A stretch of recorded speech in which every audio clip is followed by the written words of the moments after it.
بسم الله الرحمن الرحيم الحمد لله والصلاة والسلام على رسول الله وعلى آله وصحبه ومن والاه اللهم صل وسلم وبارك على سيدنا محمد طب القلوب ودوائها وعافية الأبدان وشفائها والنور الأبصار وضيائها وعلى آله وصحبه وبارك وسلم. It has been a while since we've had a class with me teaching, so I think it's probably important to do a little bit of a recap before we go any further. Now we've looked at Ghazali's biography from a number of different perspectives. We've looked at a straight-out biography of his life. We've looked at his life in the context of his times and how he was shaped by his times and how his times shaped him, and how he shaped his times, I should say. We've looked at his literary output and the importance that he holds and the centrality that he holds in a number of different fields of the Islamic sciences, and also in terms of his legacy and his importance to Muslim society in general. We then went on to look at one of his last works, Al-Munqidh min al-Dalal, the deliverer from error, or Al-Munqadh min al-Dalal, deliverance from error, which we've said is not an autobiography, but is rather Ghazali's defense of his intellectual method, an apologia, right? To use the correct meaning of that. The word apology means to defend, right? To provide justifications, reasons, and clarification. Okay, this is why when people talk about, should Muslims apologize when things happen? In one sense, yes. In another sense, no. Should we apologize in the sense that, I'm sorry that some person that I don't know did something that I disapprove of? No. Why would anyone do that? Apologize in the formal sense of the word, that we clarify what our religion states, that we defend our religion against the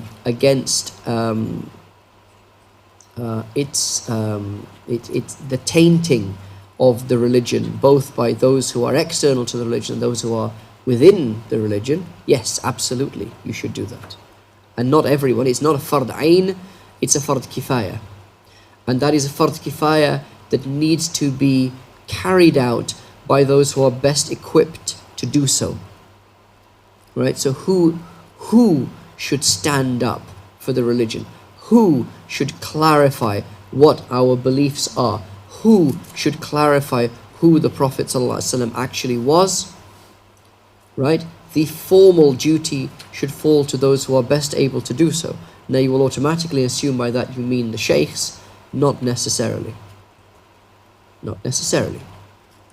Because the sheikhs and scholars and so forth may very well know the answers the best, but they may not be the best people to give that or to convey that information in a way that will be understood by the people in the society the best. So you need to look at someone who has good PR skills, someone who is literally able to present the religion in the best way. And that is not always the sheikhs, because as I was talking to somebody, I said, when you're appearing on, for example, a radio program, one thing that you learn very quickly is that you don't get 10 minutes to give Alhamdulillah, wassalatu wassalamu ala Rasulillah, Rabbi shrah li sadri, and all of this.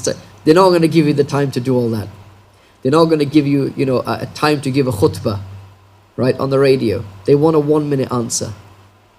If you've gone over 1 minute, they're going to interrupt you. Okay? So having people who are able to do that is very important. Yeah? But Ghazali here is giving an apology for his intellectual method. He is explaining, clarifying his intellectual method, and actually the Munqidh is in many ways a defense of the Ihya. Okay? In some ways it can be understood as his most thoroughgoing defense of his Ihya. Because the Ihya in his time was not received with uncritical lavishings of praise. There were many objections to the Ihya. There were some ferocious objections to Ghazali. When? Not in Baghdad, not when he was in retirement, inverted commas, in Tus, but rather when he took up the position in Nisapur. At the end of his life, when he went back to teaching, okay, there was ferocious resistance to Ghazali and to some of the views that he was espousing. And we'll look at what they were. But for now, understand the Munqidh is his strongest and most thoroughgoing defense. And the way he does it is in a very personal way. And that is why the Munqidh is a book that really has no parallel. It has no genre. I mentioned to you that the Tahafut al-Falasifa, his great critique of philosophy, is a work that has no parallel. There's no mumathala. Okay, there's no equivalent in Muslim literary history of the Tahafut. Similarly, there is not really an equivalent of the Munqidh. It's not a genre. Okay, because it accomplishes a number of purposes at once. When we're reading a book and you read a book critically. Shaykh Yusuf has a very nice. There are two lectures. The first one is the most important one, and it's on a very important topic, which is how to read a book. Okay, and he talks about the different levels of reading. There is reading for entertainment, reading for education or for information. Then there is reading critically, a critical reading, i.e. an analytical reading of a book. And then you have an analytical reading as seen through its commentaries. Yeah? We here are doing a critical study of the Munqidh. We're not simply reading or looking through excerpts from Munqidh to see what Ghazali said.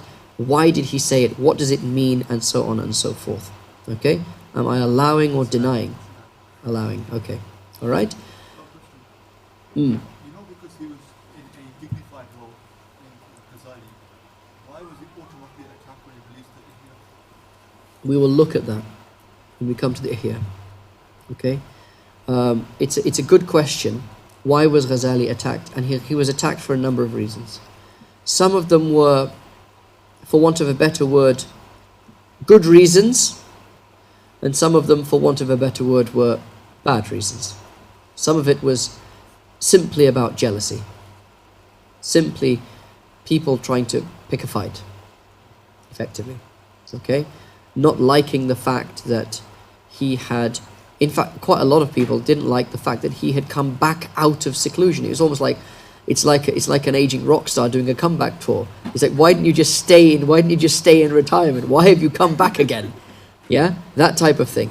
And the reason for it, Ghazali was not the only person in that period of Muslim history to go through this arc where he reached the heights of, the heights of fame and renown and that kind of stuff, and then gave it all up. And he gave it all up, and he went and he became a hermit somewhere and and went into retirement effectively. And then the only output was writing. Yeah? Tabari did the same thing. Imam al-Tabari, the great Mufassir, did the same thing. Yeah? He reached he was kind of great scholar, acknowledged by the rulers, this, that, and the other, all the position, everything that went with it. And then he kind of said, I don't want all this stuff anymore. And he goes off and he basically spends the rest of his life perfecting himself. And he wrote, but he spent the rest of his life in relative seclusion. And he never came out of it. The problem with Ghazali is he came back out of it again. What are you playing at, man? If you're going to go off and be an otherworldly Sufi, that's great. Go off and be an otherworldly Sufi. Don't come back again. Yeah? What's all that about? Okay? So that was an interesting critique that was made. The fact that he was effectively reformulating tasawwuf, and he was reformulating tasawwuf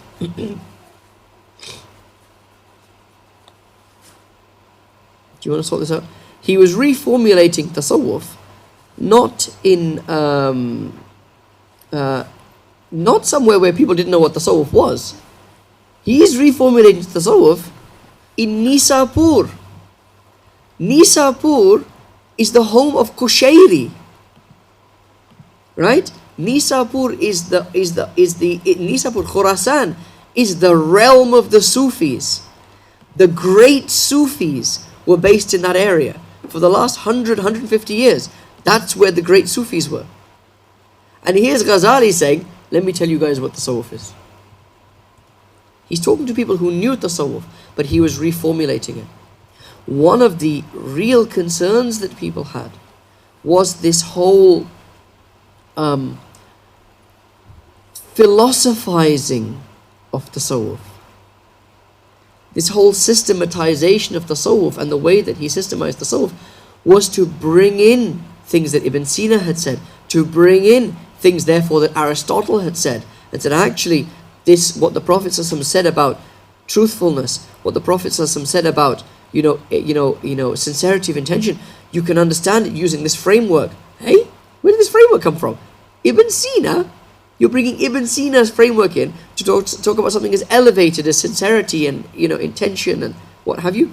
What's all this about? So anything new is going to, anything innovative, any bid'ah is going to cause a ruffling of feathers. It's going to disturb the waters. Okay?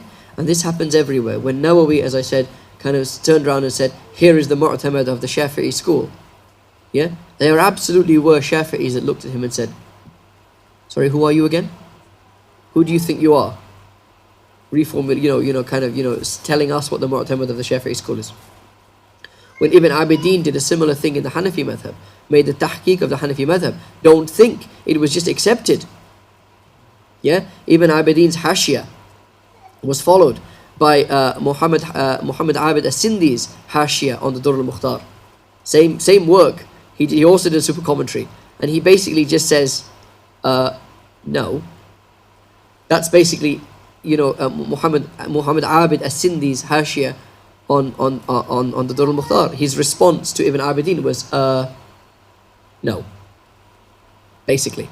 He takes a lot of positions that are contrary to Ibn Abidin's positions. There's a lot of implicit criticism of Ibn Abidin's. And why did you select this opinion and not that opinion? And what gives you the right to do so? Okay? So it always happens. And that's why you wait. You want to judge a work, you want to judge a scholar, al-mu'asara tajlibu al-munafara. Okay? Contemporaneity. When you have scholars who are contemporaneous, there's always a bit of a butting of heads. There's always friction. You never, but generally speaking, you don't take the opinions of contemporary scholars about scholars of that time. You wait for the waters to set, for things to calm down. Okay? For the waters to settle a bit. And then you see actually what has been the positive, negative impact of this person. Okay? In many places, for example, as I said about Ibn Sina, his views were accepted. His views were accepted. It was only about 50, 100 years later that people turned around and went, well, actually. Okay? So, why did Ghazali feel the need to defend the Ihya? Because he was aware of the critiques that were being made, and he was also aware of the critiques that would continue to be made. Because he knew, having been and of course the fact that he trashes he didn't really trash them, but he certainly trashes what he calls ulama ad-dunya. I mean, he's really he's really unforgiving about what he calls the ulama ad-dunya. Yeah, the scholars who are basically in it for what do they say, scholars for dollars, basically. He really has it in for them. Yeah, rightly so. But he kind of you'll see in the Ihya, he kind of diminishes the role of fiqh, he diminishes the role of kalam, yeah?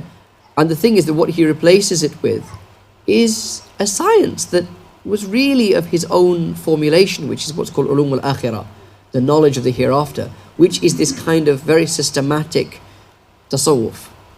So tasawwuf, what he did, the purpose, the great benefit, and why he is Hujjatul Islam, is that what he did for tasawwuf is make it accessible to everyone. But the great critique was that what he did was make tasawwuf accessible to everyone.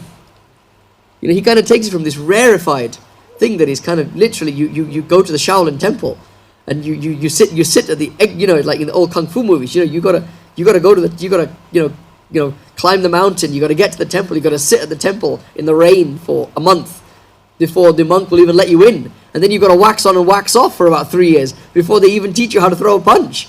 That's tasawwuf, man. What are you playing at? It's like a self-help. It's like tasawwuf in a self-help book.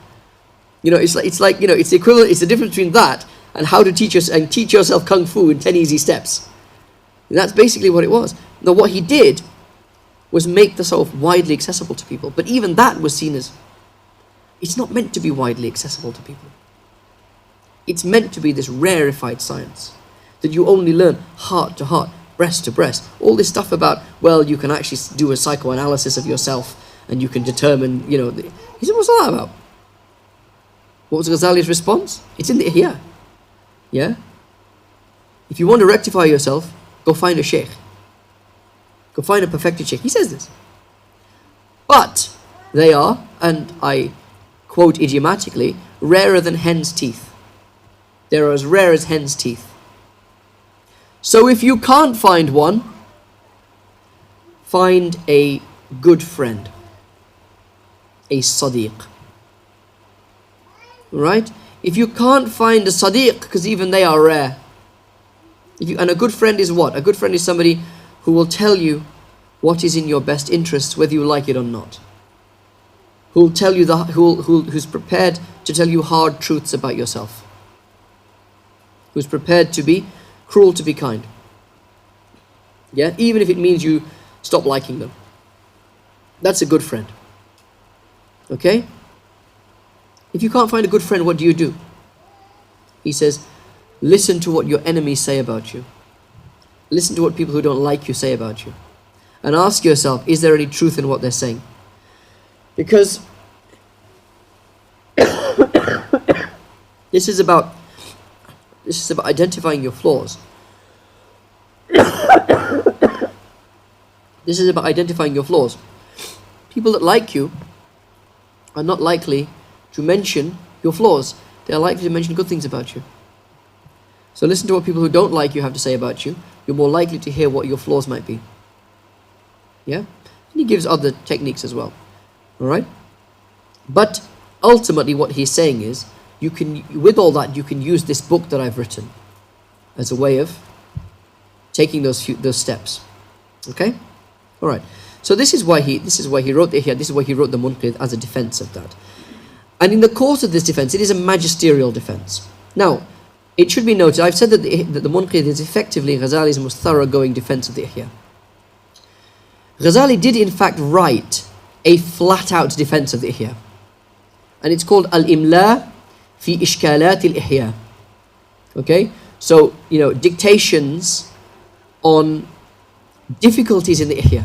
And he uses the phrase himself, Ishkalat or Mushkilat. Difficulties. There are phrases in the Ihya that are difficult, that can be misinterpreted. Al-Imla. Al-Imla fi Ishkalat al-Ihya or Mushkilat al-Ihya. Okay? And in that work, he addresses about 16 points head on.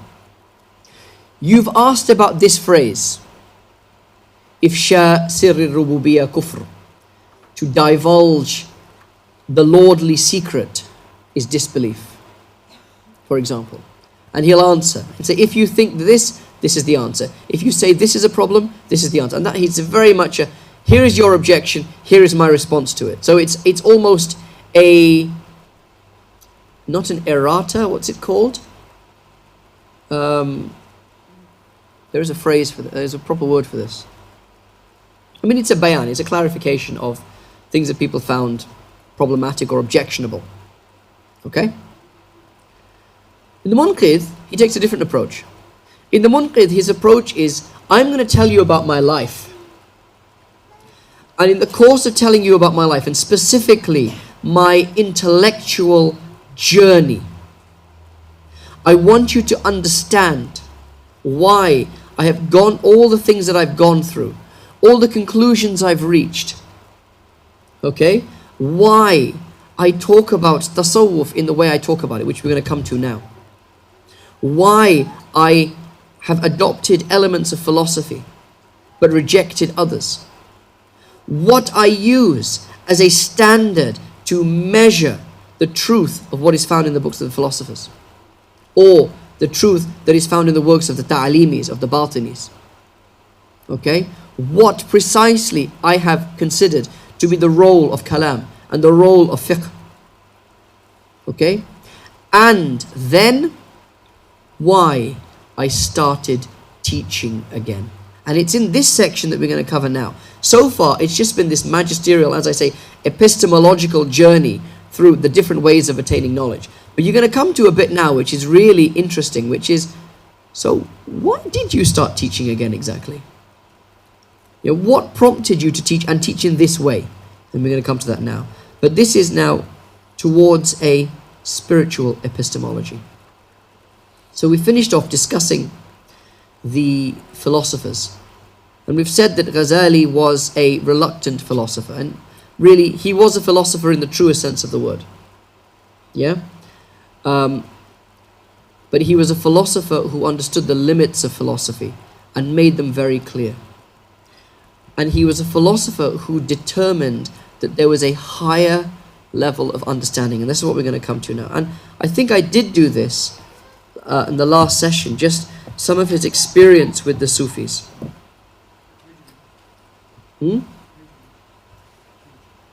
Page 81. Yeah? So he says, we spoke about his spiritual crisis. And he said, because I remember this, but he said, for 10 years I remained in this condition of solitude and mujahada and so on and so forth. In the course of these periods of solitude, things impossible to enumerate or detail in depth were disclosed to me. But I will mention this much, so that you may attain some profit by it. I knew with certainty the Sufis are those who uniquely follow the way to God Most High. Their mode of life is the best of all. Their way, the most direct of ways. Their ethic, the purest. If one were to combine the insight of the intellectuals, the wisdom of the wise, and the lore of the scholars versed in the mysteries of revelation, kalam, ta'aleem, philosophy. I.e., if you were to combine the three ways that I've gone through already, the three claimants of knowledge that I've gone through already, philosophy is the intellectuals, the wisdom of the wise is the ta'alimis, is the people of ta'aleem, that's what they claim, right? And the third is scholars deeply versed in lore and revelation. That's the way of the fuqaha and the mutakallimin. I've done them already. If you were to combine all of them to change a single item of Sufi conduct and ethic to replace it with something better, no way would be found to do so. All of their motions and stillnesses, exterior and interior, are learnt from the light of the niche of prophecy. And beyond the light of prophecy, there is no light from which illumination can be obtained. What he's going to discuss as we go forward is the nature of philosophy. The nature of, he's done the nature of philosophy, he's done the nature of intellect, he's now going to talk about the nature of prophecy. The nature of prophecy. And his take on this is fascinating. Okay? How can men describe a way such as this? It's tahara. And he gives the analogy.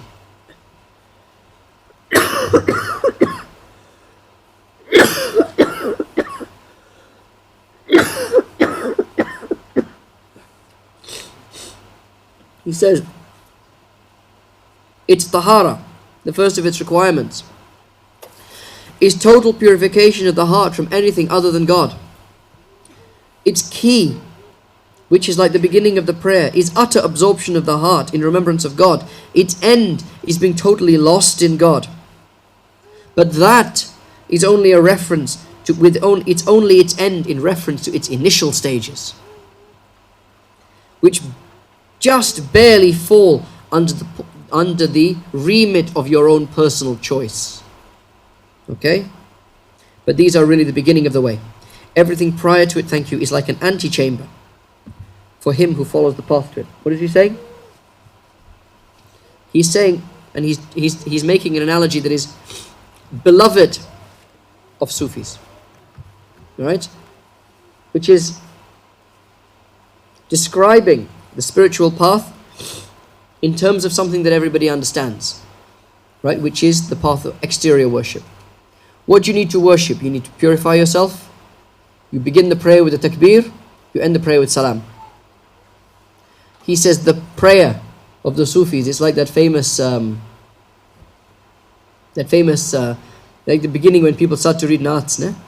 And there's that famous, you know, Dil mein ek tarap uthi, aansuon se wudu kiya, you know, aap jo yaad aa gaye, meri namaz ho gayi, right? You know that one, right? Yeah? That the thought of you made my heart leap. Yeah? Dil mein ek tarap uthi, right? My heart leapt. Yeah? Aansu se wudu kiya. That my wudu was made with my tears. Yeah?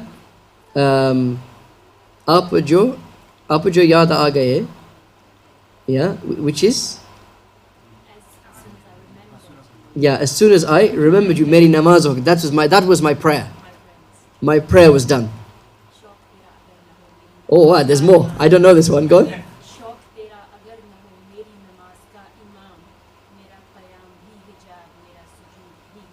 Haha, translate that. If your love is not the imam or the intention of my prayer, my qiyam, I cannot explain my qiyam or my sujood. It's a bit deeper. It's a Yeah, you must write it down for me. That's lovely. Right, but this was the point here. The point is an analogy is being made between the external motions of the prayer and the internal movements of the heart. Right? Right? It's like Sa'adi said. He said, wash your prayer mat with wine. Wash your prayer mat with wine. What is he saying? What's he trying to say? Wine is an allusion to love. It's a spiritual ecstasy, intoxication with the divine. What he's saying is, if your prayer is not full of shawq for the divine, if your prayer is not full of yearning for Allah, then what have you done? Gymnastics. Gymnastics. You've gone up, down, up, down, up, down. What's that? Right? So this is a very beloved analogy, and he's doing the same thing with the spiritual path. What he's saying though is all this stuff, this is all the stuff within your power.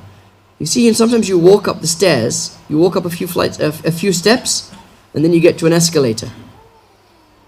Alright? So this is the few steps leading up to the escalator. Alright? You take step, purify your heart from all other than God.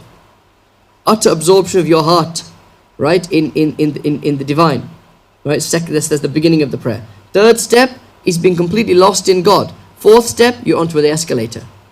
Now, it takes you up. And he says this, he brings this back at the end when he says, I've come back to teaching but I've not returned. It's not a return. A return is to go back to your former state. I've not gone back to my former state. It is not me who moves but Allah moves me. It is not me who guides but Allah is guiding through me. Now I'm just on the escalator. Okay, and that's what he means by this passage. From the very start of the way, revelations and visions begin, so that even when awake, the Sufis see angels and the spirits of the prophets and hear voices coming to them and learn beneficial things from them. And he keeps on going like this. But he makes an important point, which is this point here. So he's spoken about this. Then he makes this very important point. And this is Ghazali, the theologian. Hang on, guys. The types of things you experience on that escalator can make you think that you are the escalator. You're not the escalator. You're just on the escalator. Yeah? He says,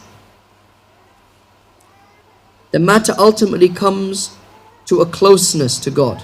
Basically, their state ascends from the vision of forms and likenesses to stages beyond the narrow range of words. So if anyone tries to express them, his words contain evident error against which he cannot guard himself. You are on a journey to the one for whose praise language was created, but before whom all language fails, before whose magnificence all language fails. Rumi says, ultimately, I pass into silence. The pen is dry, the tongue is still. You cannot be praised as you ought to be praised. Yeah? Glory be to you. I cannot praise you. As the Prophet ﷺ, Rumi will throw in these hadiths into his Persian Mathnawi, which is a couplet. Yeah? And he said, glory be to you. I cannot praise you as you deserve to be praised. You are as you have praised yourself. Yeah? But Ghazali's point here is, you experience things that there are simply no words for. There are simply, their words have not been invented to describe the things that you experience.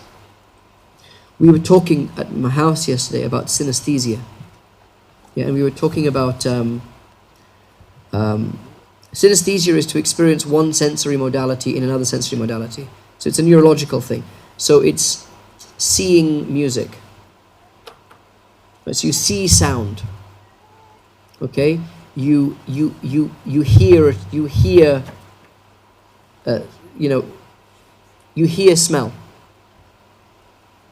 Right, and it happens to people. Right, and there's this particular case. My daughter was telling me about this one chap who's a mathematical genius. He's one of these guys. You tell him, what's 4,733 multiplied by the square root of 11,411, whatever. Yeah, and it's that. It's just like that. And he actually says that, how do you and I do this? If you had to work it out, you'll have to imagine the sum in your head. If you're doing it mentally, if I say what's 17 plus 23, right, you'll have to imagine it in your head. 17, 23, 7 plus 3, it's 0, carry the 1, 40.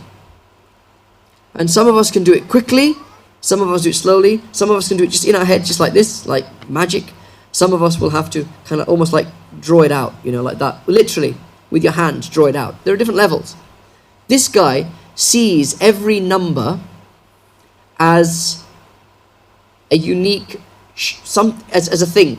He sees a number as a thing. He doesn't see, 4,223. He doesn't see 4232, whatever. What he sees is, it's a combination of sensory things. So he sees something, but it may have a particular shape, a particular color, a particular smell, a particular touch. And here, can you imagine, you say, 47 feels a bit furry. Yeah? But 53 is 53 is smooth and kind of reflective. What? But that's how he perceives it. And when you give him a sum, he sees that one number, and every single number is unique. So 11 is not a combination of the attributes of 10 and 1. It's not, that's 10, and it's not like a Lego thing, that's 10, and there's the 1, and I do that, and that's 11. No, it's all completely unique. There is no pattern. There's no pattern. He just knows what each number is. And when two numbers come together, they form a completely different thing, and he just knows what that number is. Now, can you imagine? We don't have words for this. That's not maths. It's like, my daughter said this, my wife said, so he's not intelligent. I said, no, he's not. He's not intelligent. This is the thing, he's not intelligent. This isn't intelligence. This is simply, it's a bit like if I were to show you a musical score with the notes and stuff, and I say, what is this? And you'd be like, oh God, and you'd have to give you a keyboard, you'd have to try and, that's a C, so ding, and that's an E, ding, and you'd have to try and work out what it is. If I just went, dum dum dum dum dum dum dum dum dum dum dum dum dum dum, what's that? You go, oh well, that's whatever, Beethoven's Ninth Symphony. Yeah, why? Because now it's perceptible to you. It's not that you're more intelligent or you know music, you're more capable of reading music than that person is. You're not. It's just that it's been presented to you in a modality that you recognize it instantly. Yeah? Ghazali's talking about something quite similar here. And this is the thing, because what he's doing here is something very important. He's bringing these realities and taking them out of the realm of what you might call magic or miracle. And he's making them something that you can actually understand. And what he's going to say is that prophecy it's not something completely outside your experience. You yourself have had a taste of prophecy. It's just that with bells and whistles. And exactly the same way as you might, for example, I was telling you about this chap. If I say to you what's 17 plus 23, once you get good at maths, because you know that 7 plus 3 is 10, so it forms, there's going to be a 0 there. So it kind of form, you know that 17 and 23 fit. They just fit together, and you can imagine, like once you get used to maths, you can kind of imagine 17 being like one piece of a jigsaw with the bit cut out, and 23 being another piece of the jigsaw with another bit. It's kind of the bit sticking out, or whatever they're called, and they just go together and they just form a nice thing, a nice shape with no kind of wobbly bits on it. Yeah, and you know that bit is 40. So you've got some sense. So you've got some idea that when this guy says 4,723 is a particular shape, particular color, because you can almost conceive in 17, in the context of adding it to 23, of being a shape with another shape, a key in a lock. You've got some idea what he's talking about. But what your idea is what his concept of that and your concept of that is just here, and it's earth and sky. But you're still on the earth. You can still see the sky. It's not a different planet. And that's his point. That this is something that is attainable potentially by anyone. By anyone. In exactly the same way as I've rather fortuitously, I didn't mean to do this, but I've given you the example of the maths, and I hope you've understood the maths example. That you go from actually having to draw the thing out, or you go from when you start off, you have to write it out. Someone has to teach you about tens and units and columns and this sort of stuff.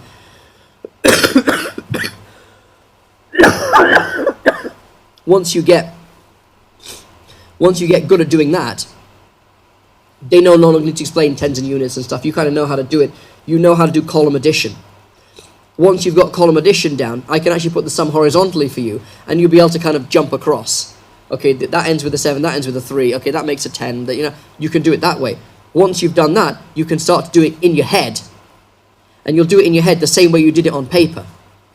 As you get even better than that, there are certain things you'll just know. If I say, what's the square root of 16? You'll say, 4. What's the cube root of 8? 2. You just know it because you're familiar with it. You can start to visualize things in different ways.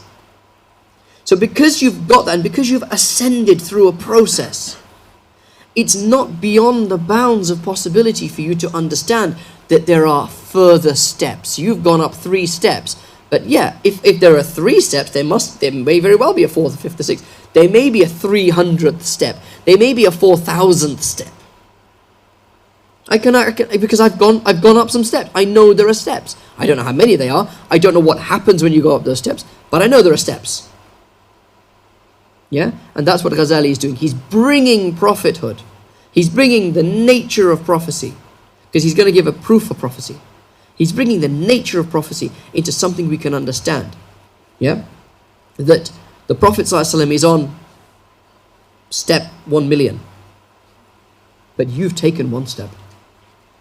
And it's the same ladder. It's the same stairway to heaven.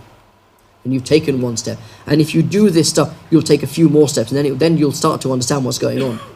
Yeah? Yes, there comes a point that you can't take any more steps. You simply can't, because Allah has just put a big brick wall there. But you know that behind that brick wall, there are more steps. Yeah? Hum darajatun inda Allah. Tilka rusulu fadalna ba'dhum ala ba'd. These are the messengers. We favored some above others. Some are on step 4023. Some are on step 5072. And then the Prophet ﷺ is on the ultimate step. But there are steps, and you're on the same staircase. Alright? And this is what but he says, you need to be careful. And one of the great things he says about the prophets is that they were able, and this is what is revelation? What does he say here? He says, he gives the dangers. There's no words for this stuff. Why don't you sit here? That'll be much easier for you. Yeah? He says, there are no words for this stuff. Why? Because words convey shared human experience. And there's simply not enough humans that have experienced this stuff to have invented words for it. Basically. Okay? Simple as that. You ask, physicists, what happens at a quantum level? And they say, well, it's kind of a weirdness. Sorry, what? Well, it's a quantum weirdness. What does that mean? It means that weird things happen. What kind of weird things? Just weird things. Just weird things. Quantum tunneling, for example. Yeah? Something can be in two positions at the same time. Yeah? That type of what's called superposition. That sort of thing. I shouldn't be able to happen, but it does happen. Yeah? So, but he's saying the thing about revelation is that revelation is bringing those realities into incredibly powerful language in a way that does not distort its meaning. Okay, and that's what revelation is. It is pouring the ocean into a teacup. Okay? Okay.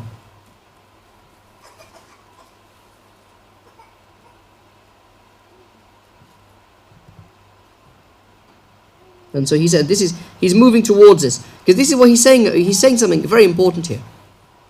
He's saying something about the nature of the Sufi path. That there is a type of knowledge. Because it's all about knowledge, remember. Remember, the whole thing started with what? How can you know what you know?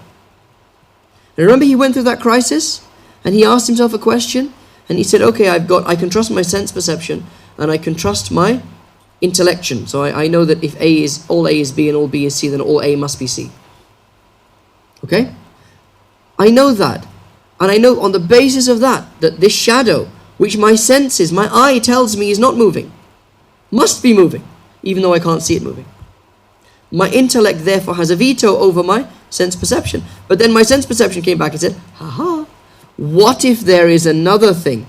What if there is a higher form of knowledge that you've not encountered yet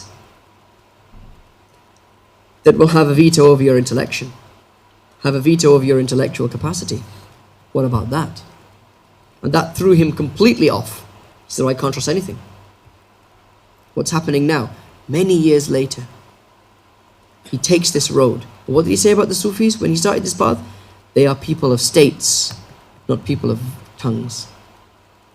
They do, and they are. They don't speak.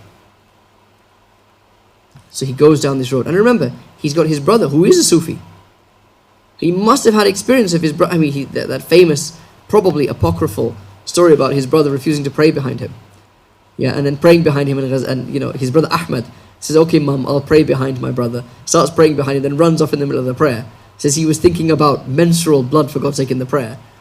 Yeah? And Ghazali's like, yeah, actually, I was thinking about some mas'ala. And I said, the fiqh of hayd, you'll know, it's the type of thing that would torture you in all your waking moments, trying to figure out, is this woman in hayd or not in hayd at this precise moment in time? Yeah? But how did he know about it? How could he have known what I was thinking? Yeah? How can you know what someone's thinking? Yeah? And Ghazali will talk about, you're told things about, you learn things about the future, about things in the distant past, things happening on the other side of the world. How do you know all this stuff? Okay? But now, what's happening? He's discovered that higher, that standard of knowledge that is above intellection, that has a veto over the intellect. Yeah? He's gone quantum. Literally, he's gone quantum. Yeah? Your intellect will tell you a thing cannot be in two places. The same thing cannot be in two places at the same time. What does quantum mechanics tell you? Well, it can actually. Actually, it can. How can something be a particle, which is something that has extension in length, width, and breadth, but at the same time be a wave? It can't, but it is. What's happening here? The law of non-identity is being shattered, and the law of non-contradiction, I should say, is being shattered in front of your eyes. A thing cannot be itself and other than itself at the same time, except when it is. What? Yeah. So this is what's happening to him. He's realizing that Allah saved him, he said at that early stage. Allah saved me. Allah said, just trust your reason. I said, cool. 20 years later, what's happening? Allah saying, now you're ready. Now I will put your reason in perspective. Now I'll put your reason in perspective. Does Ghazali take, therefore, intellect and chuck it behind him? Have we taken Newtonian physics and chucked it away? Nope. Nope. Why? Because it's useful. And it is something that everyone can grasp. Not a single one of you sitting here, and I'm sure you've all done GCSE physics, not a single one of you here has studied quantum mechanics, which is, or relativity, which are the two most accurate ways of describing how physical particles interact with each other. No, every single one of you studied, whether you knew it or not, Newtonian physics. Why? It's a lie. It's a fiction, but it's a useful fiction. Because it works. Because it works. Speed cameras don't operate on the basis of quantum mechanics. Speed cameras operate on the basis of the laws of motion. That velocity is distance traveled divided by the speed that's taken. That's why those lines are there. So the machines can count how many lines you've crossed between one flash and another flash. That's the distance, the time between one flash and the other flash. One divided by the other gives you speed. There's no quantum mechanics in that. Why? Because it works. Okay? So this is where we are. And Ghazali says this. He says, ascertainment, and this is the way he's translated it, but I don't have the Arabic, it's somewhere, I didn't bring it with me, but I'll use what he says here. He says, ascertainment by apodietic proof leads to knowledge. Knowing something by logical proof brings about knowledge. Intimate experience of that state is called dhawq. It's called tasting or fruitional knowledge. Acceptance of that state based on the experience of others is called faith. These are the 3 degrees or levels of knowledge. يَرْفَعُ اللَّهُ الَّذِينَ آمَنُوا وَالَّذِينَ أُوتُوا الْعِلْمَ مِنْكُمْ دَرَجَاتٍ. Allah raises those of you who believe and those of you to whom knowledge is given in degrees. He says, here are the 3 degrees. Right? And this point here, the 3 degrees of knowledge. There is faith. There is demonstrative knowledge, i.e. knowledge based on the intellect. And then there is experiential knowledge, which is based on this spiritual faculty. And this is crucial, and this actually comes up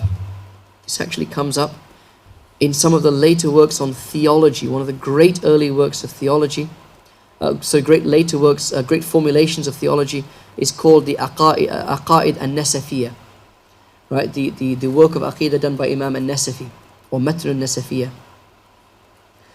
And he says that, it's fascinating the way it starts. He says that الأشياء حقائق الأشياء موجود وعلمها متحقق. We believe that things truly do exist and that knowledge of them is verifiable. Sorry, you what? What kind of a way is that to begin a work of theology? Yeah, we believe things truly exist and knowledge of them is verifiable. Because, why? Because it is a response to people saying, well, nothing really exists. You can't be sure anything exists. And if there is, you can't know anything about it. Okay? And we say no. And this actually is echoed, this sentiment is echoed much later in people like Immanuel Kant mentioned this, David Hume. These are the great names of, David Hume, the great figure of the Scottish Enlightenment. Immanuel Kant, the great German, what they call one of the great philosophers of what was called the Romantic period, the German Romantic period. Yeah, Romantic as in Roman, as in Greek. Yeah, not romantic as in they were romantic. They really weren't romantic. They had this idea that actually, I think it was David Hume who said, you can never attain to the reality of a thing. You can never know a thing as it truly is. You can only know its attributes. You can never know what a table truly is. You can only know that it is firm, it is flat, it has 4 legs, it's something you put things on, but what is the essence of its tableness? It's beyond your ability to know. I forget what the term he uses for it. Anyhow, the theologians say no. Knowledge of things is possible. How? 3 ways. Sense perception, intellectual, logical apprehension, and khabar sadiq, a transmission, a reliable transmission. So, how do you know that? How do you know that Sydney is in Australia? Anyone ever been to Sydney? No. Is Sydney in Australia? Yes. How do you know Sydney is in Australia? Because you've been told by reliable sources that Sydney is in Australia. If you'd been to Australia, you would know that you've been to Sydney, you know it's there, you've seen it, you've walked through its streets, you know Sydney is there. And then there's the intellectual side of things. So, another example is the example Shaykh Muhammad Ali Yaqubi gave us once. He said, look, and this is a classical example, you're in a closed room with no windows and no doors. How do you know if the sun is shining? How do you know if it's daytime? And you can know in one of 3 ways. Right? You can know because somebody who's been outside has just come in and has told you. That's called khabar sadiq. You know, you have knowledge, you're certain. Why are you certain? And knowledge means not I think, knowledge means I know. When we talk about ilm, in logic, you mean certain knowledge. Not probable knowledge, certain knowledge. You can be certain the sun is shining if the person bringing you the information is verifiably truthful and not mistaken. 2 things, yes? What? Dabt and adl. The 2 basic conditions of a hadith narrator. They have to be accurate and they have to be trustworthy. And then they are reliable. Right? They are mukhbir sadiq. A person who is giving correct knowledge. That's 1. Someone comes in. Number 2, you work it out. You look at the time, you get a calendar, you know what time sunrise is, you know what time sunset is. You look at, use barometers to work out the pressure, this sort of stuff. You check, things to see if there's any precipitation, any rain, right? So you can use your intellectual capacity to determine, yes, the sun is definitely shining. Okay? And thirdly, you can walk outside and look for yourself. Mushahada, khabar, and aql. And these are the three things Ghazali is talking about. Faith. I believe in God. Remember that famous story about Junaid Baghdadi, that someone came to Junaid Baghdadi and said, Junaid Baghdadi is in the masjid. Great early Sufi, Junaid Baghdadi is in the masjid. Someone comes to him and says, someone comes to him, the adhan is being given. And the muazzin says, Ashhadu an la ilaha illallah, Ashhadu an la ilaha illallah. Junaid Baghdadi gets up, grabs him, and says, how do you know? What?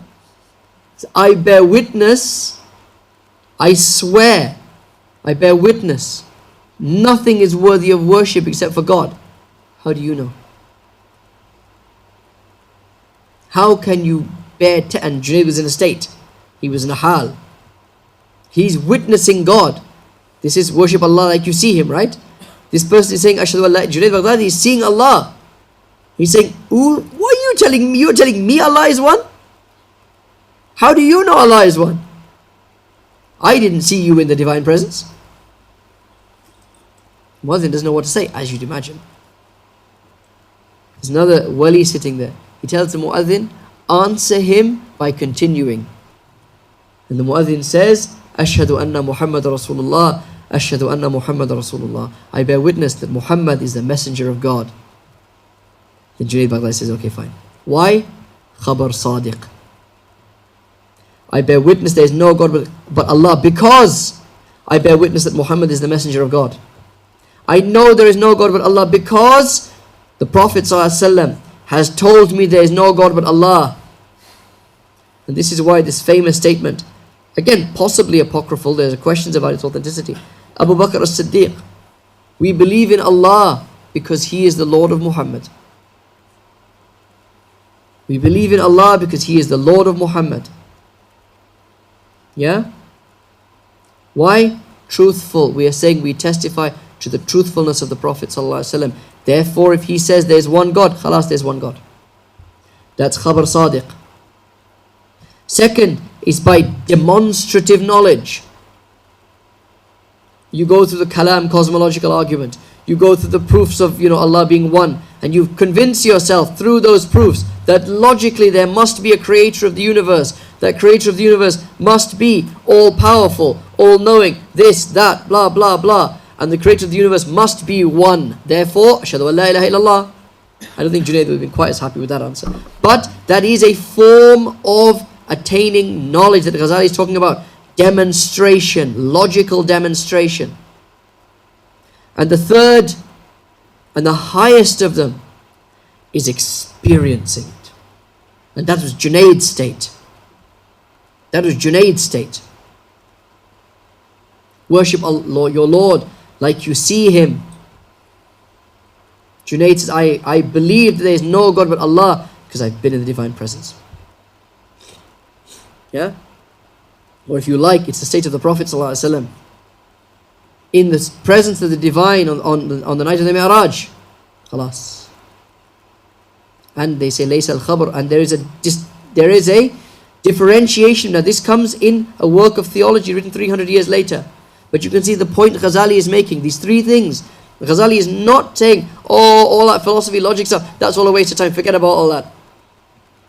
Yeah?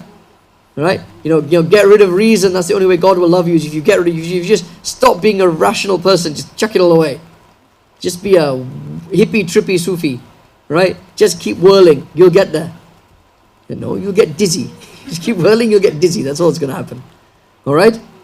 Yeah? It's like, people say to my Shaykh, Hazrat, I was making zikr and I started seeing colors and I started feeling this, like I was floating and, this spiritual hal came over me. Hazrat said, you're not breathing properly in your zikr. Yeah? Breathe properly. This is oxygen deprivation. It's not a spiritual state. Right? So there are levels. You don't have to forsake one because you've attained a higher one. Each has its place. And each one, especially in terms of realities, each one is mutually protective and mutually supporting. And this is the great insight of Ghazali. This is the great insight. They are mutually supportive and mutually protective.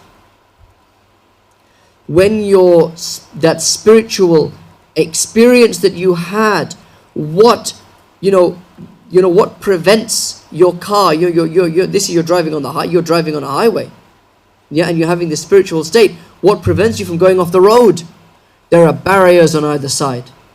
Those barriers are, on one side, you've got, what did the Prophet ﷺ say? On the other side, you've got, is the thing that I'm thinking even possible? I have become God. Ana al-haq. It's like Mansur al-Hallaj said, Ana al-haq. I am the truth. I am the truth. Yeah? What does Ghazali say? He said, look, that's a spiritual state. What's happened? You've become so absorbed. It's like, he mentions a similar thing in the Ihya, in the adab of Quran, recitation of Quran. He says there are levels of Quranic recitation. In the lowest level of Quranic recitation,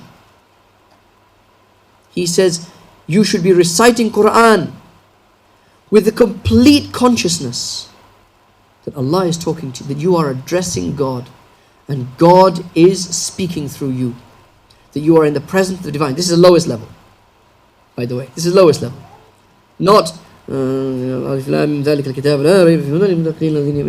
no, Baba, that's not. Ghazali doesn't even classify that as Quranic recitation.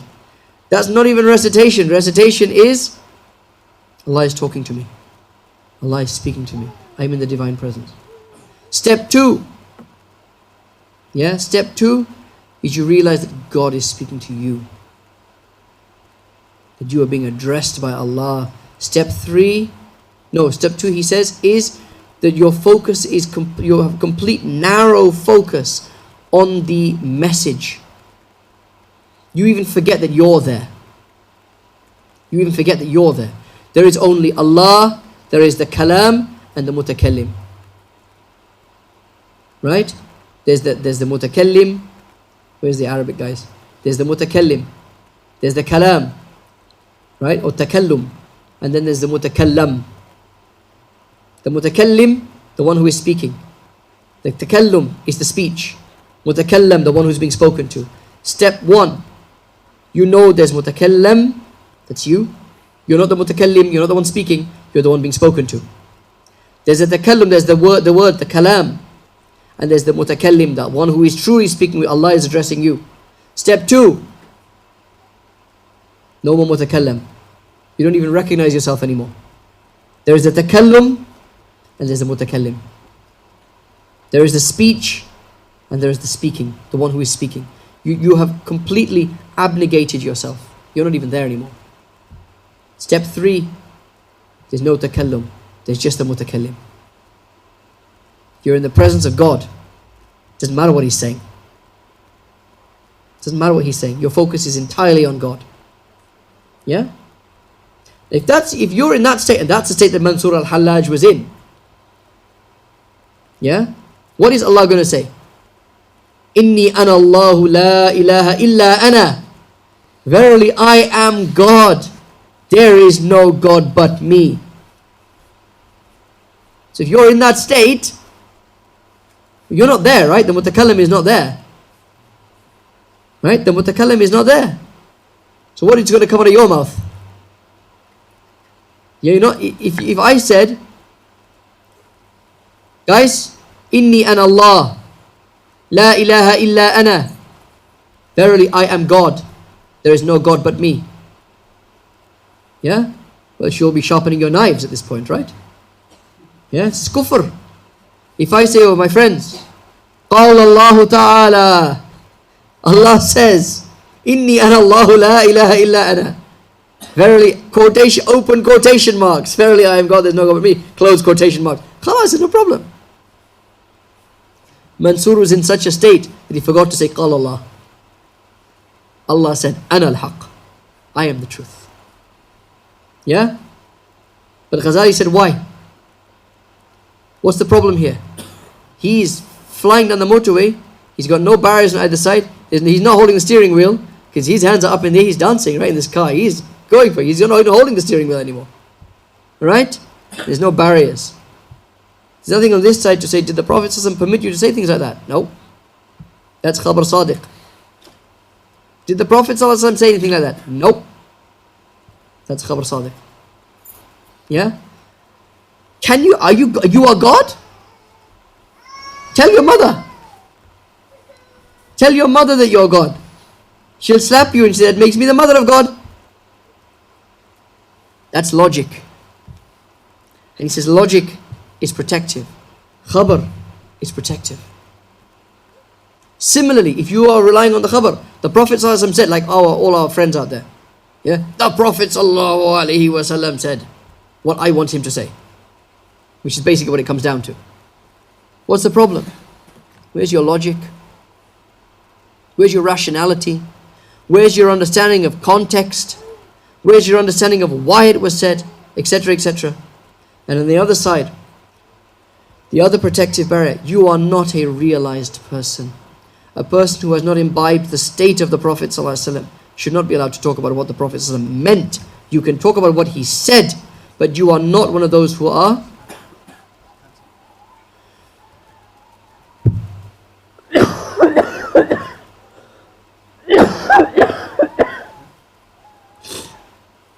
as the Prophet ﷺ said, it may be that some of those who bear knowledge, bear that knowledge, or bear hadith, bear those hadith to those who know better than they do.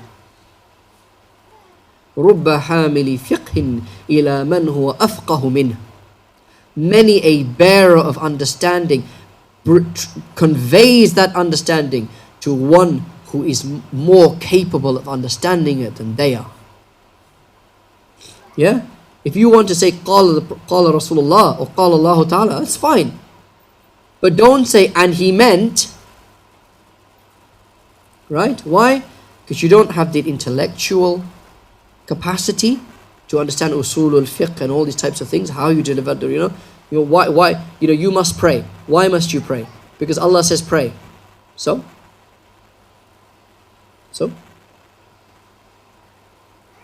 what's the link between Allah says you must pray and you must pray? There's something in between there. There is a hidden premise here. Right? There's a hidden premise here. What's the hidden premise?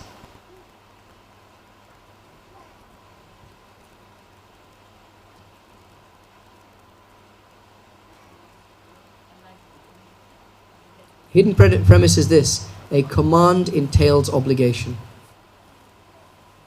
Allah commands prayer. In brackets, a command entails obligation, close brackets. Therefore, you must pray. If you don't understand that hidden, because a command doesn't always entail obligation. Right? Kulu washrabu. Right? In fasting, right? Kulu washrabu. Hatta yatabayyana lakum al-khayt al-abyad min al-khayt, right? Eat and drink until the dawn appears. Right? Does it mean you must eat and drink? You have to. If you don't eat and drink, you're sinful. Right the way through the night until the dawn appears. You must eat and drink. Because Allah says kulu. It's an imperative. It's a command. Washrabu. It's a command. It's an imperative. You must. You have to. Oh, but a command doesn't always imply. A command can sometimes imply permissibility. Knowing which one is which. Fiqh. Intellect. And on this side, being realized. And on the other hand, you can be the great philosophy student, right? Philosophy grad student. You've got all the intellect, you can make all the arguments, right? But there's no barrier with the revelation. That's a great problem with philosophers. Yeah? Oh, Allah says, don't drink. But that's okay, He didn't mean me. Why? Well, because you see, the whole point of religion is to control the masses, because they're not able to control their appetites.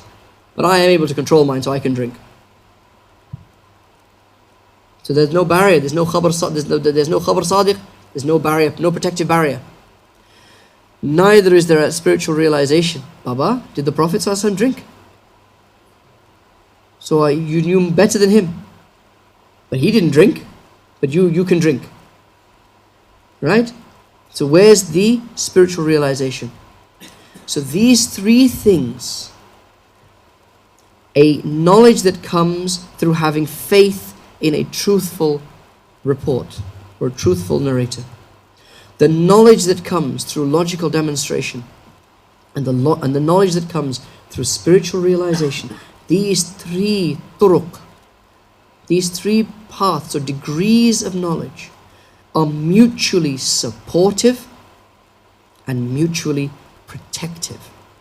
And Ghazali is making a very strong statement here. He is actually, in this sentence, he is combining all the four paths. All four. He says, what is the essence of the Batini argument? The belief in an authoritative Imam. The authoritative Imam is the source of the Khabar Sadiq. The only question is, who is the authoritative Imam? And how can you access him? And the authoritative Imam is the Prophet ﷺ. The infallible Imam is the Prophet ﷺ. What is then the role of theology, of fiqh and so forth? Is to access the knowledge of the authoritative Imam in a way that's systematized, right, and has the rational framework through which to do it. Philosophy is that fundamentally is that rational framework that is co-opted, that understanding from the, not the definition of logic. What's the definition of grammar?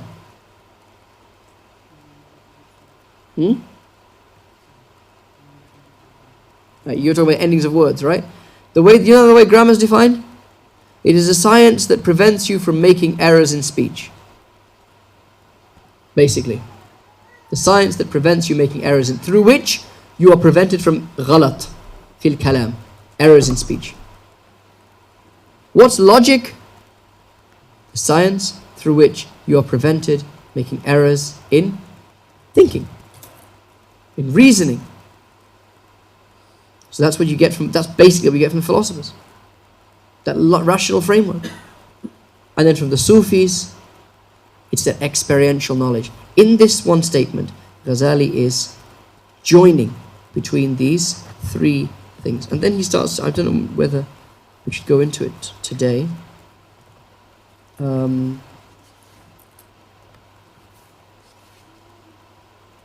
Let's finish this section, since I'm telling you about it so much. The acquisition of knowledge. Ghazali then starts to talk about how people learn. And he gives a very interesting developmental. This is why this book is so fascinating. Because the number of things that Ghazali covers. He's now going to talk about developmental psychology. He's going to talk about what, I'm probably got the wrong person. Is it, anyone done child psychology here? I'm looking at the teachers. Child psychology? Is it Kohlberg's moral stages? Stages of moral development? No? Or intellectual? I forget. There's one which is a stage of moral development, stage of moral stroke intellectual development. There's a theory, a psychological theory, and it basically is, first 2 years of your life, your acquisition of knowledge is basically what we call sensory motor. Okay? So you're learning how to use your eyes, how to determine distance from things, yeah? Your ears, determining sounds, what sound makes words, and so forth. You're learning all those types of things, yeah? Touch, sensation, what's hot, what's cold. That's how you're picking up knowledge. Then you go to the next stage, which is a higher level, which is where you start to understand language and so forth. Then there's a stage beyond that where you start to discriminate between benefit and harm. Okay, that this thing is bad for me, this thing is good for me. And it's at this point that your moral sense becomes activated. Yeah? So, for all the teachers out there, you know, at the time when the child starts saying, "Oh, I'm going to tell miss on you," right? That type of thing. Oh, don't do that because that's naughty. That's a stage. Then there is a stage above that which is called abstract reasoning. And abstract reasoning is when you can understand things like logical proofs and so forth. And that's considered the first level where you become mature and you develop the intellectual faculties. And Ghazali goes through exactly that now in about a paragraph. And he said, a child is born, and a child is born in an original state. كُلُّ مَوْلُودٍ يُولَدُ عَلَى الْفِطْرَةِ. Child is born in a fitra. Know that man's essence in his original condition is created in blank simplicity, without any information about the worlds of God. The worlds, the categories of existence, that means. Okay? So, you have what's called, and I think it was Descartes who said this, a tabula rasa, a blank slate. A child is born and they are a blank slate. Now you can argue this way and that, but in Ghazali here is talking specifically about their knowledge. When a child is born, they have zero knowledge. And that's a very interesting one. That can be argued. You can argue about that, and you can argue on the basis of biology. You take a bird, a chick, and that chick is kept away from its mother and that sort of stuff. It's raised. Then you release it into the wild as an adult.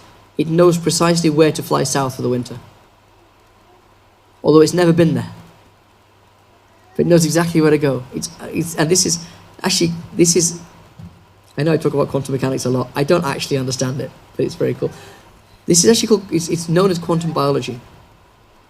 It's the effect of quantum mechanics at cellular level. It's a new, very, very, very new development in biology.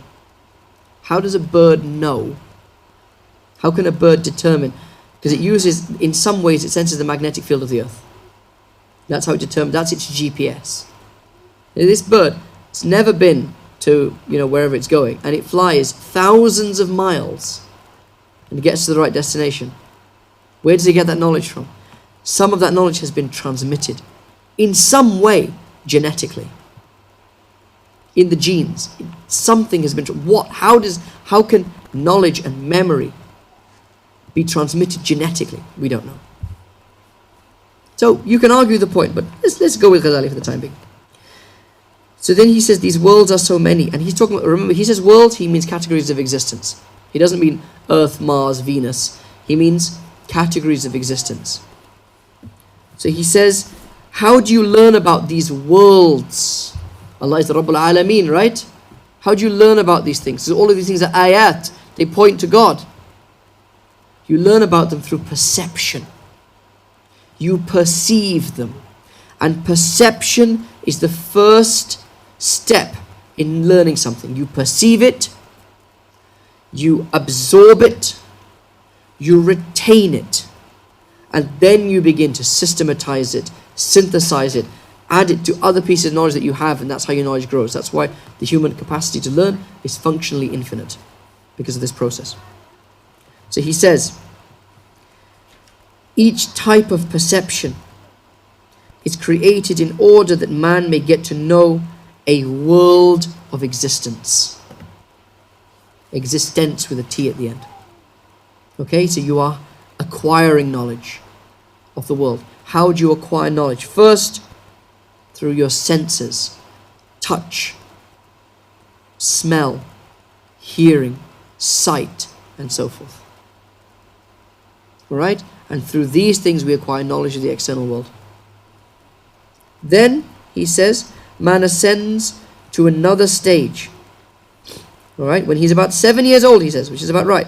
He passes beyond the world of the sensibles. You still are acquiring knowledge through your senses all the time. But another sense is awakened in you, and this is called discernment. And this is about consequences. The idea that if I do this, that will happen. If I don't do this, that will happen. So again, going back to your students of Arabic, okay, the first 7 years is all jumla khabariyah. It's all jumla khabariyah. It's all information gaining or information gathering. Once you get past 7 years, you go to the jumla insha'iyah. Now it's about conditional. If this, then that. Do this, don't do that. This is a different type of knowledge, and this is why, by the way, grammar is structured in that way. It is structured in an incredibly logical way. Why? Because grammar is about correcting language. Language is expression of thought. Ordered language, if you can order your language, if you understand the categories of language, you will understand the categories of your thoughts. So here we are coming to the insha. We are coming now to if then. Do not do. Yeah? What if?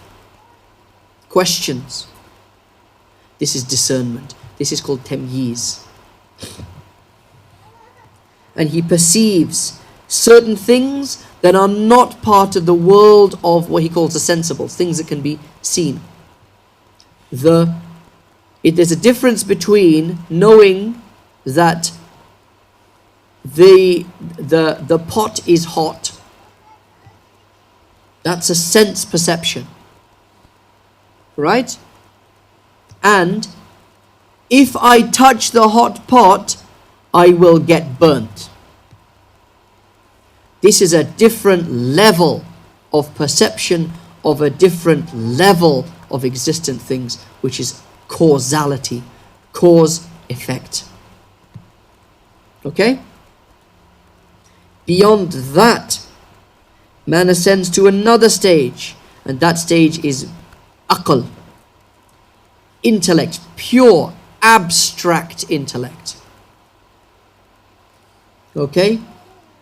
A square cannot have three sides, because by definition a square has four sides. That is another level of perception. And when that level of perception opens up to you, a whole universe opens up. Yeah? We've never been to Mars, which is our nearest relative. But we know its size, its shape, its rotation, how quickly it orbits the sun, what the potential of life is on that planet, what you need to do to geoengineer, to create sustainable conditions for life on that planet, how you would get there. We know all that stuff. How? Intellect. Not through sense perception, but through intellect. And specifically in the case of these types of things, through the filtering of perception through the intellect. Okay? So far, so good. Is there anything beyond the intellect? Is that the ultimate stage of man's ability to know? This is the question. And Ghazali says, no. There is another stage of knowledge beyond this. Now the point here is that each of these stages of knowledge, okay, so try to explain to this baby here, okay, look at this baby, right? I forgot, what's your baby's name again? Is it Hussein? Abdul Rahman. Abdul Rahman is, what's he doing? He's looking, he's touching, he's probably tasting, like he's stuffing things in his mouth at every opportunity, alright? He's hearing, alright? He is gaining knowledge of material things in this world. Try to explain to Abdul Rahman, right, that if you eat the crayon, you're going to get a tummy ache. Nothing doing. There is no way that Abdul Rahman can understand even the concept of it. Why? Because he's what? 2 years old? 2.5? Huh? 16 months. He's very advanced, mashallah. Right? Right? There's no way he's going to grasp that. He doesn't have the tools yet. And because he doesn't have the tools, he doesn't know it exists. He doesn't know there is such a thing as benefit and harm. He doesn't know there's such a thing as consequence. That's why it's pointless trying to teach a child about consequence. There's no point in saying to a 3-year-old, yeah, don't do this, otherwise I'm going to scold you. Because that 3-year-old will forget that you told them that in about 15 minutes. They will literally, genuinely forget it. Yeah? When he gets to the stage of understanding consequences, and that of course develops, there are many stages within that. When he gets to that stage of understanding consequences, Try to explain maths. No. I get that if there's one smarty and you put another smarty, there's now two smarties. I get that. But I don't understand that 1 plus 1 is 2. Right? In fact, when you teach children maths using the smarty method, what do they learn best? Subtraction. There's now one smarty. I took one away. There's now no smarties. Okay? Try to explain geometry, certain things in physics to a child at that stage, pointless. Completely pointless. Why? They don't have the intellectual faculties to understand it, and because they don't have it, it is as though it does not exist. It is as though it does not exist. People who talk about it are talking Greek. Okay? They're talking about fantasies. So when you get to that stage of intellection, of course you're going to say there's nothing beyond it. And when people start talking about it, you're going to go, you're hallucinating. Yeah? That's just weird. What's that all about? Yeah? Of course you're going to say that, because that faculty hasn't opened for you yet. But this faculty doesn't open simply by means of you getting older. This one, you got to work for. This one, you got to work for. Okay? And that's where he comes to. Beyond the intellect, there is another stage. In this, another eye is opened, and man sees that which is hidden, that which will take place in the future. Other things from which the intellect is as far removed as the power of discernment is from the perception of intelligibles, and the power of sensation is from the things perceived by discernment. It's a step, just like any of those others. It's a quantum leap, just like any of those other things is. When it happens, when that eye opens, you kind of go, oh, so that's how things work. Right? Just as one only able to discern, if presented with things perceptible to the intellect, would reject them and consider it outlandish. So, some men endowed with intellect have rejected things perceptible to prophetic power and considered them wildly improbable. Yeah? Ya alam yara al-insanu anna khalaqnahu min nutfatin. What is this? وهي رميم.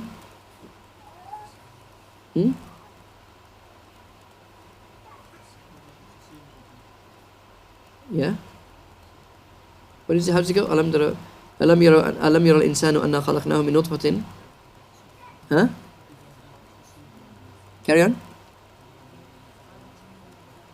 قال من يحيي العظام وهي رميم. من يحيي العظام وهي رميم.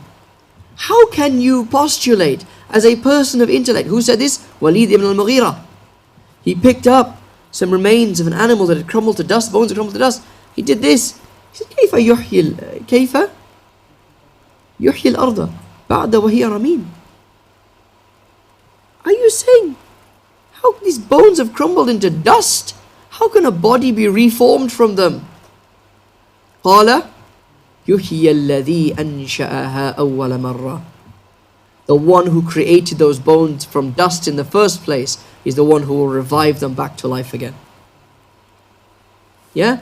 But you can see that, right? It's the same thing. It's improbable, but it's perceptible to... The Prophet didn't know it because he said, you see, Allah created the bones from dust in the first place, and therefore Allah will create them again. No, the Prophet ﷺ is seeing the day of judgment. He is seeing the raising of the graves. This is in the future. He's seeing it with his eyes. Of course it will happen. I can see it happening in front of me. I can see me standing at my pool at the Hawd al-Kawthar. I can see me calling to you. I can see the people running around. I can see it now with my eyes. How can you see something in the future? How can you see something that hasn't happened yet? Yeah? What makes you think knowledge is limited by time? Your knowledge is limited by time. What makes you think all knowledge is limited by time? So they will consider it wildly improbable. That is the very essence of ignorance. For a man, such a man has no supporting reason. He has no reason not to believe what has been made clear by the prophetic perception, except that he himself is in a stage that he's not attained it yet. And therefore he's saying it doesn't exist. That's like saying, for a child, there's no such thing as intellection. Therefore there's no such thing as intellection. What kind of an idiotic argument is that to make? Alright? A man is born blind. He doesn't know about colours and shapes. Right? From constant report. No one's, he's blind, he's lived in a community of blind people. So no one talks about colour, obviously. Suddenly, he were to be told about them abruptly. He would neither understand them, nor acknowledge their existence. Yeah? But, hang on. Allah has brought the matter into the purview of His creatures by giving them a sample of the special character of prophetic power. Your dreams. Your dreams. Yeah? In your dreams, you can be in two places at once. In your dreams, you can fly. In your dreams, you can be on the other side of the world. In your dreams, you can pass through 1,000 years in a matter of moments. You do all of this in your dreams. Why do you dream? Allah is giving you a little hint, and this is this fascinating. I love this theory. It's an awesome theory. Allah is giving you glimpses of that higher stage, of that stage beyond intellection. How is it possible that you can see when your eyes are closed? But you do see. In your dreams, you see, but your eyes are closed. And how is it possible that no light is entering your eye, no light is hitting your optic nerve, no sensations are being passed, but you see, and in a dream, it's like you're there. Yeah? In a proper dream, you know this, it's like you're there. There's no like a dream-like quality. There's no wavy lines around the outsides. You're there. Yeah? Sometimes in a dream, your perception is a hyper-perception. Colors are far more vibrant. You can see colors in your dreams that you never see in real life, that you've never seen before. Yeah? So Ghazali says, the sleeper perceives the unknown that will take place, either plainly or in the guise of an image, the meaning of which is disclosed by interpretation. That's why there's a whole science of dream interpretation. Oh, I saw, as the Prophet ﷺ, for example, he had the famous dream at the Battle of Uhud, and he saw that he was riding on a like a ram or a bull, which had one horn cut off. One horn was shorn, and he said, "One of my family members will die today." This is what this means. It means one of my family members will die. That's as an interpretation of a dream, and it was Hamza. Yeah, right? He saw. I think he was wearing armor, but the armor had a gap. He said, this means I will be wounded. I will be injured in the battle. Yeah? But my sword has got edges in it. That means we will be victorious. So this is interpretation. The message comes. What's going to happen? Let's be clear. What is going to happen? You've seen it. But you've seen it not in exactly the form that is going to occur, but with an image that indicates that meaning. Okay? But sometimes the Prophet ﷺ, the nature of most of the dreams of the Prophet ﷺ is that he saw things exactly as they would happen. This happened where? Badr. The day before the Battle of Badr, the Prophet ﷺ walks around, or just before the Battle of Badr, it started. That night he slept, he dreamt. He wakes up in the morning, he walks around the battlefield, he tells his companions, this person will die here. This person will die here. This person will die here. The Sahaba said, we went round afterwards. Those same people died. Exactly who the kuffar, the Prophet ﷺ told us would die. They died in exactly the place the Prophet ﷺ said they would die. What's this? It's not magic. It's not a miracle. This is what Ghazali is saying. It's not we know it's not magic. It's not a miracle. Right? It's not this, it's not that. It is a higher form of perception. That's what it is. It's a tool that you have as part of your fitrah. Just like your eye, just like your mind, just like that, you have a heart. You have a spiritual reality. But this one, you have to unlock. You don't just automatically go through the levels. It's not year 11, year 9, year 10, year 11. You just naturally go through, and each stage you go to a different point, right? Key stage 2, 3, 4. No, at the end of key stage 4, to go any further, you got to write an exam. You got to write an exam, then you get further. Yeah? That's what this is. So he explained. Then he's talked, right? So this is what he says. This is what is beyond it. Alright? So this is his proof of prophethood. How is prophethood normally proved? How do you say, yes, we believe the Prophet ﷺ was a prophet of God? That there are prophets. One of the beliefs you study in Aqidah, that the sending of prophets is logically possible for God and actually happened. How do we normally prove that a person is a prophet? Miracles, the inimitability of the Quran, etc., etc. Right? But the Ghazali takes this, as Ghazali does, this brilliant way. He says, look, what doubts do people have about prophethood? What doubts might a person have? Your neighbor, your work colleague, your classmate, what doubts might they have? Yeah? Why might they say, oh, you be Muslim, I'm not going to be Muslim? Why? Number one, doubt that there can be such a thing as a prophet. Doubt number one. Doubt number two, that there actually, they can be, but there isn't. No one is actually a prophet. So that's doubt number two, that there actually is a prophet. There actually are prophets. Doubt number three is that specific person's claim to be a prophet is true. These are the three doubts a person can have. And Ghazali addresses these three doubts using not miracles, not the inimitability of Quran. Why? Because he's talking to Persians. Largely put the Persians, so Persians know about as much about the Quranic inimitability as you and I know about Quranic inimitability. What do we know? Yeah, it's like someone. It was Musaylima al-Kadhab, right? The one who claimed prophethood in the time of the Prophet ﷺ, yeah? So he says, he says that, as for I watched a video that says the baby sees sounds. What are your thoughts on this? Prove it. And we'll go from there. If they can, but prove it. Yeah? He says, أَلَمْ تَرَ كَيْفَ فَعَلَ رَبُّكَ أَلَمْ تَرَ كَيْفَ بِالْحِمَارِ فَعَلَ رَبُّكَ بِالْحِمَارِ. Right? See? I also have revelation coming to me. Did you not see what your Lord did with the donkey? Well, what did he do with the donkey? And then he just starts talking about it has two legs, and literally, this is his revelation. Did you not see what your Lord did with the donkey? It has two legs. Oh, and what will explain to you what is a donkey? وَمَا أَدْرَاكَ مَا الْحِمَارِ. What do you mean, what will explain to you what's a donkey? That's a donkey. I can see what a donkey is. So he's using the forms of the Quran. You see, I also have revelation. Right? But that's like me saying, shall I compare thee to a winter's night?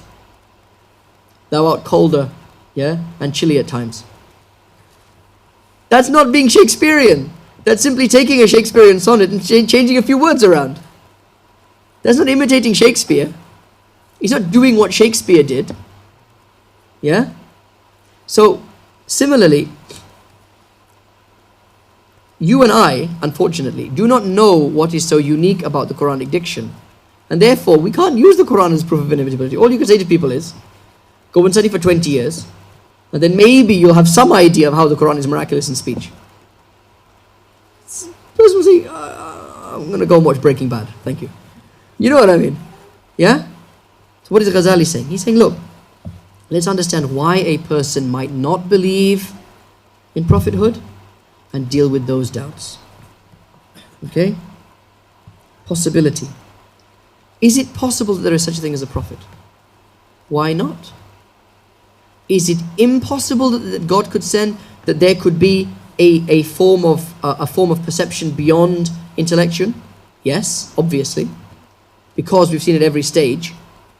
You would say that there's nothing, but then only when you come to it you realize it. Okay. Then he says, he gives a proof from in a nutshell, the proof of epiphanies. And he says, look, you want proof? And he takes the two great sciences of the day, medicine and astronomy. And what he's talking about here basically is the proof that there is such a thing as inspiration. The proof of and when he says prophecy, what he really means is inspiration. Prophecy is a subcategory of it. Actual being a prophethood, I should say, is a subcategory of inspired knowledge.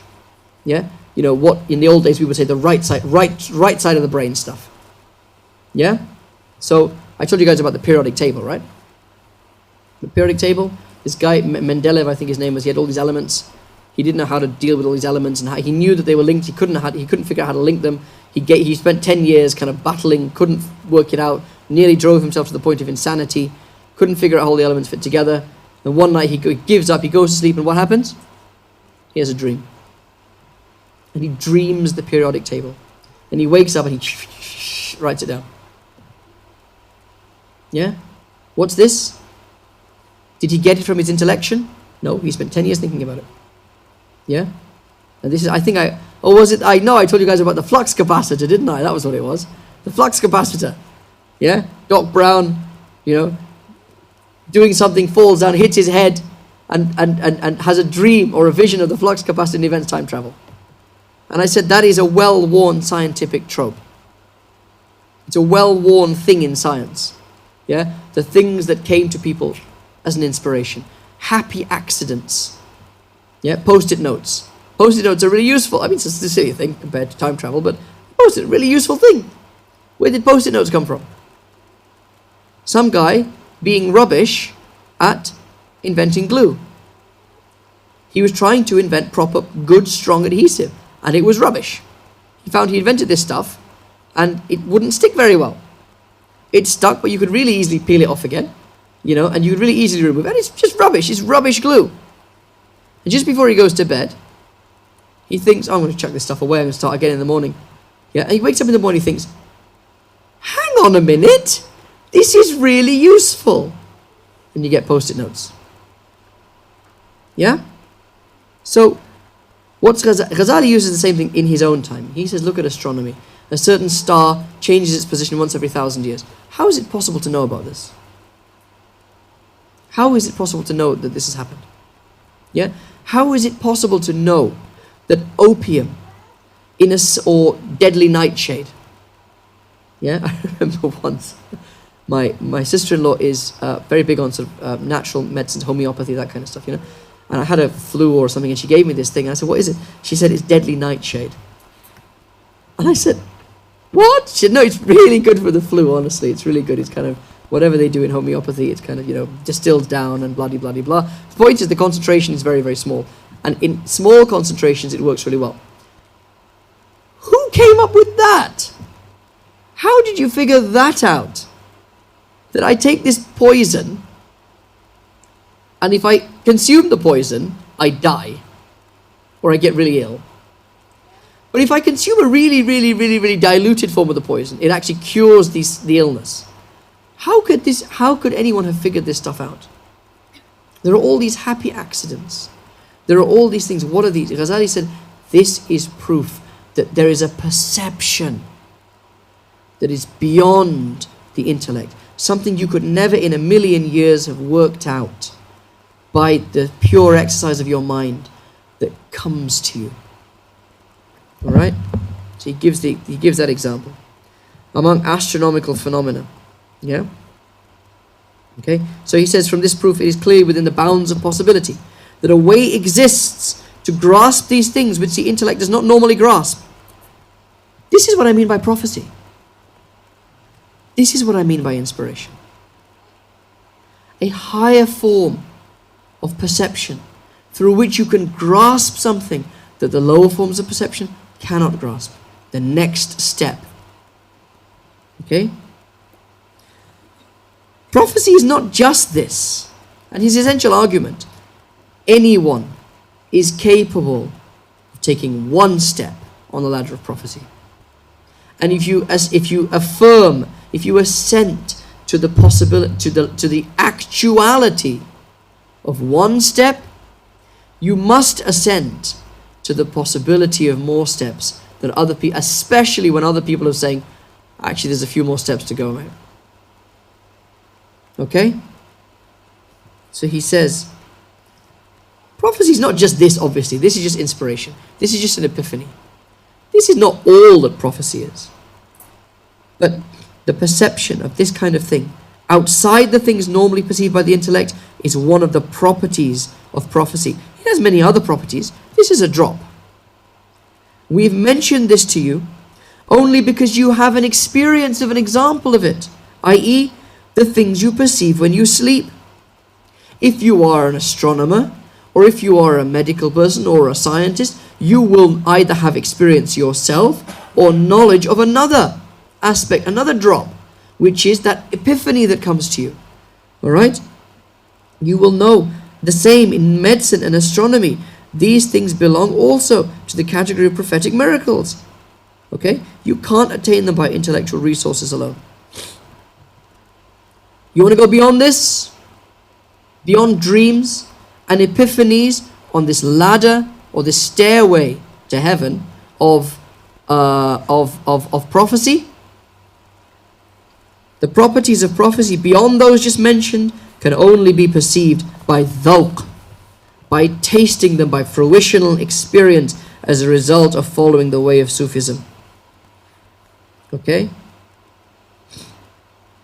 When you go through this, you obtain a knowledge that is commensurate with the progress you've made, plus an acknowledgement that there are levels beyond this. In formal tasawwuf, this is straightforward. When you start to experience things, you can say, I know this is true because I've experienced it. Do you know something? But my Shaykh is 3, 4, 5, 6, 10 steps further. So I know there's definitely 10 more steps. And he says that his Shaykh was another 10 steps more. And he said that his Shaykh was another 10 steps more. So do you know something? This is the tariqah. I can see there's a ladder here. There are steps laid out for me. Okay? So he says, possibility, done. Actuality, done. Next is a person's specific claim. How do you know that this specific person who's saying I'm a prophet is a prophet? He said, how do you know that Shafi'i was a jurist? How do you know that Galen, Jalus, how do you know that Galen was a physician? By their fruits shall ye know them. Alright? By their works. When you are familiar with medicine and jurisprudence, you can recognize jurisprudence and physicians. Okay? By observing their circumstances. I had a fascinating experience. I was up in Manchester. Yeah? And I was doing some work up there. And I walked onto the ward. And I walked into the office. And someone waiting on the phone for me. So I answered the phone. Did what I needed to do. And I just said, oh, can you attend a certain tribunal? I said, look, I don't know the patient. I've just come. I'm not sure who this patient is. I can attend if you want me to, but I'm not sure what I can offer to the tribunal. But if you want me to, that's fine. Put the phone down. Then there was this lady there, and she's the matron. And the staff on the ward said, oh, this is Dr. Yusuf. He's the consultant who's working here now. And she said, do you know something? I knew you were a consultant when I heard you speak on the phone. I just knew from the... And she said to me, and I know, you know something else? I know you're a good consultant. I know you're competent. Huh? You heard me say 10 words to somebody on the phone. She said, I could tell. Why? Because when you're in the field, you know what to look for, you know what to be wary of, and there are certain tells that give it away. I said, I don't get impressed by things. I don't get happy by things like that. I said, I'll send you a feedback form right now. Don't learn anything else about me. I'll send you a feedback form right now. Just fill it in and give it back to me. But he says, when you have some experience, then you can recognize. And the more experience you have, the more you're able to determine. Right? even if you've not met them yourself. If you read the works of Shafi'i and you know something about jurisprudence, you'll know this man is something special. If you know about medicine and you read the works of Galen, you'll know this person is the bee's knees. This person is the genuine article. Okay? Similarly, when you understand the meaning of prophecy and you devote much study to the Quran and the traditions, you acquire necessary knowledge, ilm daruri, a knowledge beyond the possibility of error, of the fact that Muhammad sallallahu alaihi wasallam has attained the loftiest level of prophecy. Back that up by sampling what he said about acts of worship, their effects of purification on the heart, and he gives a whole lot of examples of this. Right? When you've had experience in 1,000, 2,000, many thousands of instances, you will have necessary knowledge which is indisputable that the Prophet sallallahu alaihi wasallam had indeed, he is at the top step. He is at the top step of prophecy. Therefore, he says to you and me, seek sure and certain knowledge of prophecy in this way, not from changing of a staff to a serpent, or from the splitting of the moon. Were you there when the moon was split? How do you know the moon was split? Yeah? You can know, because but then you can say, it's mutawatir, it's blah, blah, blah, blah, blah. But you know something, do it this way. Do it this way, because you've got experience of this already. Yeah? If you consider that sort of thing alone, without adding innumerable circumstances accompanying it, you might think it was a case of magic and deception. You might think it was just something that people thought they saw, but they didn't really. Yeah? You might think it is. You might say, well, Allah leads astray. Oh, He guides as well, but He also leads astray. Yeah?